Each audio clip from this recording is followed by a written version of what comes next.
ত্রিবেণীর বুকে দাঁড়িয়ে আছে এক সুপ্রাচীন ইতিহাসের নিদর্শন, জাফর আলী খানের দরগা।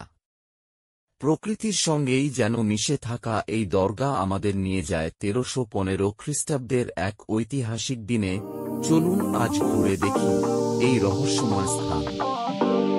জাফর আলী খান ছিলেন দিল্লি সম্রাট ফিরোজ শাহের একজন শক্তিশালী সেনাপতি। ত্রিবেণীতে হিন্দু রাজার বিরুদ্ধে যুদ্ধ জয় করে তিনি এখানে একটি মসজিদ ও দরগা নির্মাণ করেন। তার মৃত্যুর পর এই দরগা তার স্মৃতিকে ধরে রাখে। ছাদবিহীন দরগায় দুটি কক্ষ আছে।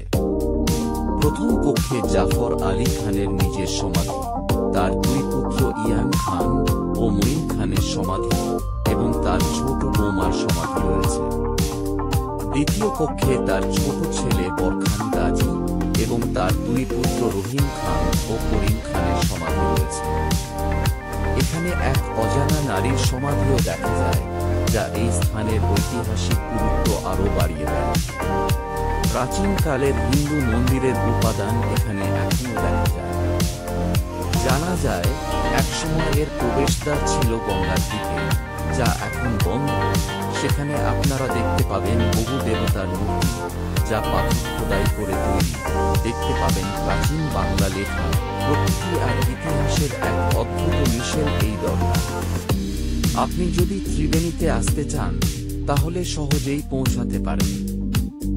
বিস্তারিত লোকেশন আমরা ডেসক্রিপশনে দিয়ে দিয়েছি। এই ঐতিহাসিক দরগা ঘুরে দেখার পর মনে হবে যেন ইতিহাসের পৃষ্ঠাগুলো নিজের চোখে দেখলেন। আপনি যদি ইতিহাস প্রেমী হন তবে এই জায়গাটি আপনার জন্যই। এই ভিডিওটি যদি আপনার ভালো লেগে থাকে তাহলে আমাদের চ্যানেলটি সাবস্ক্রাইব করতে ভুলবেন না। আরও এমন ঐতিহাসিক স্থান ভ্রমণের জন্য আমাদের সাথে থাকুন। ধন্যবাদ।